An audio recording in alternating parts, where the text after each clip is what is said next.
नमस्कार मित्रमैत्रिणींनो. आज आपण ऐकतोय सप्तपदी पर्व नवे भाग 17.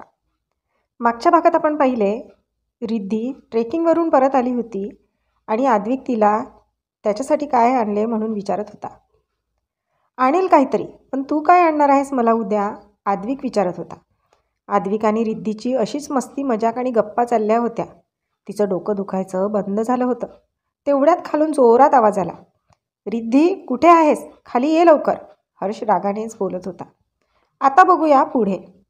रिद्धीने प्रश्नार्थक नजरेने अरुंधतीकडे पाहिले. अरुंधतीने मला काही माहीत नाही या अर्थाने खांदे उडवले. डॅड एवढा काय चिडलाय? ते खाली गेल्यावरच कळेल, चल लवकर, अरुंधती म्हणाल्या. डॅड असं कधीच चिडत नाही ग, नक्कीच त्याला कळालं असेल का? रिद्धी घाबरतच म्हणाली. रिद्धी, ऐकायला आले नाही का? लवकर खाली ये, हर्ष पुन्हा ओरडला. काय हो, एवढं काय झालं? कशासाठी चिडलात? आत्ताच आली आहे ती, थकली, तिला जरा आराम तर करू द्या, मंजिरी म्हणाली. तेवढ्यात रिद्धी खाली मान घालून आली. तिच्या मागे अरुंधती आणि आद्विकही होता. डॅड काय झाले? रिद्धी घाबरतच म्हणाली. हर्षने तिच्याकडे नीट निरखून पाहिले. काय पराक्रम करून आलात? यासाठी पाठवलं होतं का ट्रेकिंगला? हर्ष रागाने ओरडत म्हणाला. डॅडी, ते यशने, रिद्धी अडखळत म्हणाली. हर्ष, ही काय पद्धत झाली? असं ओरडणार आहेस का तू आता तिच्यावर? आधीच एवढी घाबरलेली आहे ती, अरुंधती म्हणाल्या. हर्ष आता थोडा शांत झाला. प्रिन्सेस, तू ठीक आहेस ना? हर्षने शांतपणे विचारले. हो, मी ठीक आहे डॅड, रिद्धी खाली मान घालून म्हणाली. आधी तू जा स्टडी कर तुझा, हर्षने आदूला तेथून दुसरीकडे पाठवले. हो डॅड. आदू पळत आपल्या रूममध्ये निघून गेला. ये इथे बस आणि सांग मला नेमके काय झालं आहे, हर्ष रिद्धीला म्हणाला. पण डॅड, तुला कसं कळलं? माझ्या काळजाचा तुकडा आहेस तू, तुला कुठे जाऊ देईल आणि तुझ्यावर लक्ष ठेवणार नाही, असं होणार आहे का कधी? हर्ष म्हणाला. म्हणजे डॅड, तू माझ्या पाळतीवर कुणाला तरी ठेवलंस? नॉट फेअर डॅड, रिद्धी म्हणाली. असंच काही नाही, पण तेवढं तर लक्ष ठेवावे लागेलच ना. आता नीट सांग, काय झालं इथे? हर्ष बोलला. ते मारामारी झाली, रिद्धी भीतभीतच म्हणाली. ते कळलं मला, पण झाली कशासाठी ते तरी सांगशील? हर्ष मोठ्या आवाजात म्हणाला. रिद्धीने सगळ्या घटनाक्रम सुरुवातीपासून सांगितला. हर्ष सगळं शांतपणे ऐकून घेत होता. मंजिरीच्या चेहऱ्यावर तर आश्चर्याचे भाव उमटले. एवढं सगळं झालं आणि तू मला एका शब्दाने सांगितलं नाहीस, मंजिरी म्हणाली. मम्मा, तुम्हीच सांगा आता तिला समजावून. अगं माझ्याजवळ बोलली ती सगळं, अरुंधती म्हणाले. मंजिरी रिद्धीकडे बारीक डोळे करून बघायला लागली. सॉरी मॉम, मला वाटलं तू डॅडला सांगशील आणि मग डॅड चिडतो ना, म्हणून नाही सांगितले मी तुला, रिद्धी छोटासा चेहरा करत म्हणाली. चल, निदान तू मम्माला तरी सांगितलेस ना, आणि अशा गोष्टी कधीचही लपवायच्या नाही, घरी सगळं माहीत असायला हवं, हर्ष शांतपणे म्हणाला. रजत आणि अमन कुणाचा मुलगा आहे त्याची काही माहिती आहे का तुला? हर्षने विचारले. नाही डॅडी, तेवढी काही माहिती नाही मला, आणि सोड ना तो विषय, झाला ना आता, रिद्धी म्हणाली. संपला तर छानच आहे, पण या यशला काय गरज होती मारामारी करायची? आम्ही समजावले त्याला, पण त्याला नाही आवडत अशी बिहेव करणारी मुलं, म्हणून चिडला तो. यश फार चांगला मुलगा आहे, मारामारी नको होती करायला. गुंड प्रवृत्तीची मुलं असली की डूक धरून ठेवतात, आपण सावधान असलेलं बरं. डॅड, तू चिडला नाहीस ना, रिद्धीने विचारले. चिडलो होतो जेव्हा ऐकलं, आणि नेमकं तुझ्यामुळे सगळं झालं हे कळल्यावर तर जास्तच, पण तुला बघितलं की माझा राग कुठल्या कुठे पळून जातो, हर्ष म्हणाला. लव यू डॅड, रिद्धी हर्षच्या कुशीत शिरत म्हणाली. लव यू टू माय प्रिन्सेस, तो तिच्या डोक्यावर ओठ टेकवत म्हणाला. हे बरं आहे, डॅड महत्त्वाचा, मम्माजी महत्त्वाची, आणि मॉम मात्र कुठेच नाही, मंजिरी नाक मुरडत म्हणाली.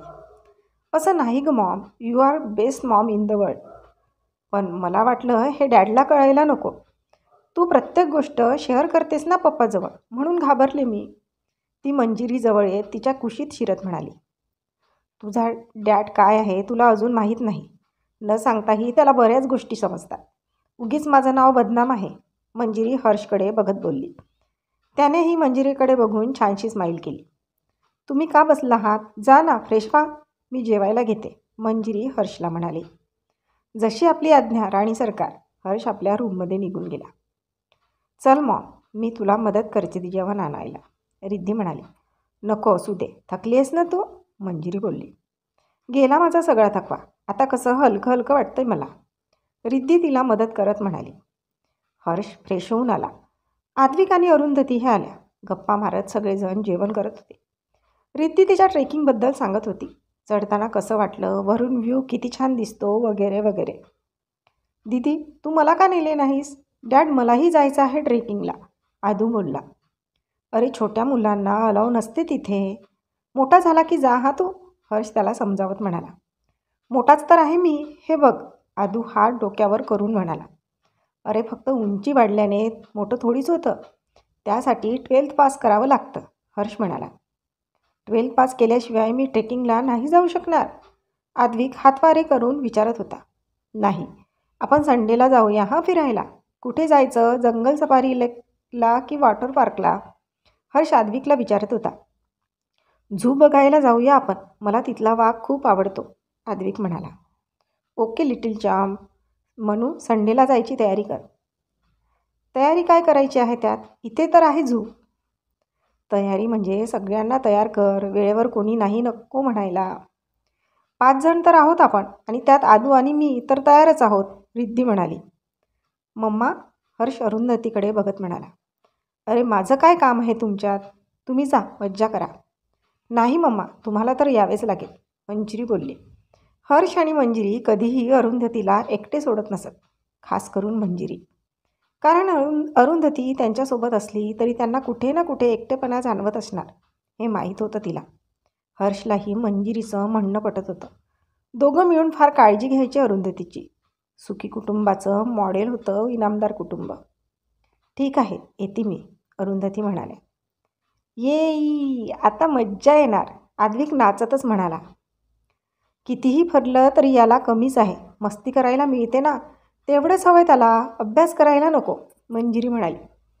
बघ ना डॅड, ही मला सारखीच ओरडत असते, आदू हर्षकडे तक्रार करत बोलला. म्हणू, का ओरडतेस का लिटिल चॅम्पर, हर्ष म्हणाला. तो वागतोच तसा, म्हणून ओरडावं लागतं. बघ ना डॅड, अजूनही ओरडत आहे, तू ओरड ना मॉमला, आदू बोलला. ए बाबा, तू आता मला मार खायला लावणार आहेस का? तिला ओरडलं तर तुझी मम्माजी मला ओरडेल आणि जेवणही मिळणार नाही मला, त्यापेक्षा तूच मस्ती कमी करत जा ना, हर्ष केविलवाणा चेहरा करून नाटकी स्वरात म्हणाला. तू भीतोस ना डॅड मॉमला, आदू हर्षकडे डोळे बारीक करून बघत म्हणाला. काय करणार, भ्यायलाच लागतं. आता तू नीट जेवणार आहेस की नाही, मंजिरी आदूला म्हणाली. तो आता निमूटपणे आपल्या जागेवर बसून जेवायला लागला. सगळेजण गालातल्या गालात हसत होते, तर आदू खाली मान घालून शांतपणे जेवत होता. सगळं आवरून मंजिरी आपल्या रूममध्ये गेली. हर्ष लॅपटॉप घेऊन सोफ्यावर बसलेला होता. तुम्ही रिद्धीच्या पाळतीवर माणसं ठेवली होती, मंजिरी विचारत होती. हो, बॉडीगार्ड आहेत. आणि मला बरे बोलला नाहीत, मंजिरी म्हणाली. अगं, हे आता ट्रेकिंगला जाण्यासाठी म्हणून, आधी नव्हते, आणि तुला सांगितले असते तर तू कधीच तयार झाली नसतीस, हर्ष म्हणाला आणि परत आपल्या कामात व्यस्त झाला. दिवसभर आणि रात्रभर सारखं तेच, तुम्हाला कंटाळा येत नाही का, मंजिरी त्याच्या लॅपटॉपकडे पाहत वैतागत म्हणाली. कामं असतात म्हणू, हर्ष म्हणाला. कामं असतात कळतात मला, पण दिवसभर करतातच ना, मग घरी थोडा वेळ आम्हाला आणि स्वतःलाही द्या. त्याने मंजिरीकडे एक नजर बघितले आणि लॅपटॉप बंद केला आणि हात धरून मंजिरीला स्वतःकडे खेचले. अहो, हे काय करताय, मंजिरी त्याच्या अचानक खेचण्याने हर्षच्या मांडीवर जाऊन आदळली होती. काय करतो म्हणजे, वेळ देतो आहे तुला आणि स्वतःलाही, तो तिच्या गालावर ओठ टेकवत म्हणाला. माझ्या म्हणण्याचा अर्थ तो नव्हता, मंजिरी लाजत म्हणाली. तो मात्र एकटक तिच्याकडेच पाहत होता. मी कुठे तसं म्हटलं, पण स्वतःला वेळ द्या तर स्वतःच्या आवडीची कामं करायची नाही का, हर्ष भुवया उंचावत म्हणाला. वयानुसार आवडीनिवडी बदलायला हव्या, मंजिरी त्याच्या छातीवर हात ठेवत म्हणाली. वयानुसार म्हणजे काय गं, माझं वय झालं असं म्हणायचं आहे का तुला, तो तिच्याकडे रोखून बघत म्हणाला. तर काय, मुलगी कॉलेजला गेली आपली, मंजिरी म्हणाली.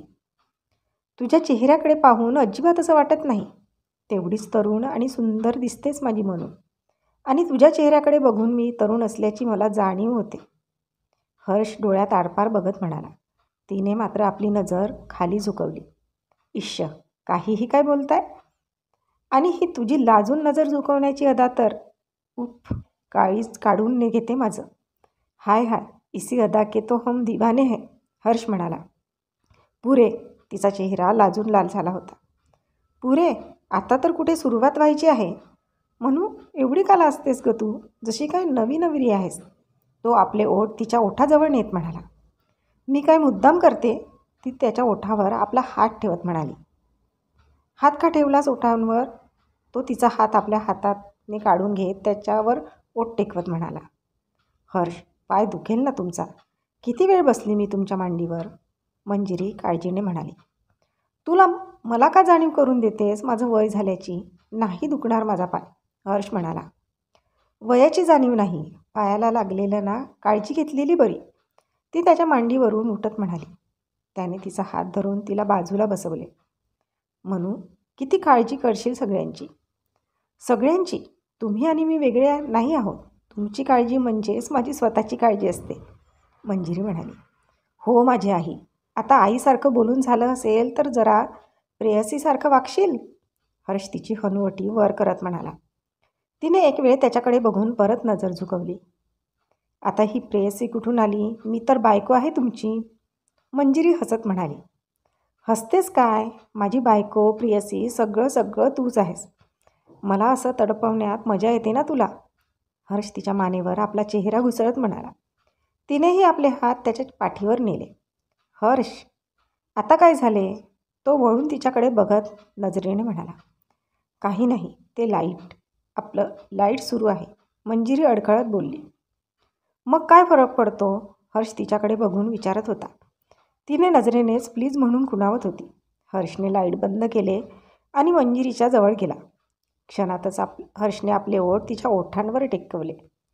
तीही धुंद होऊन त्याला प्रतिसाद देत होती. तर आजचा भाग इथपर्यंतच. भेटूया पुढच्या भागात लवकरच. तोपर्यंत आमच्या या भागाला लाईक आणि कॉमेंट्स करायला विसरू नका. आणि अजूनपर्यंत आमच्या चॅनलला सबस्क्राईब केले नसेल तर लगेच सबस्क्राईब करा. धन्यवाद.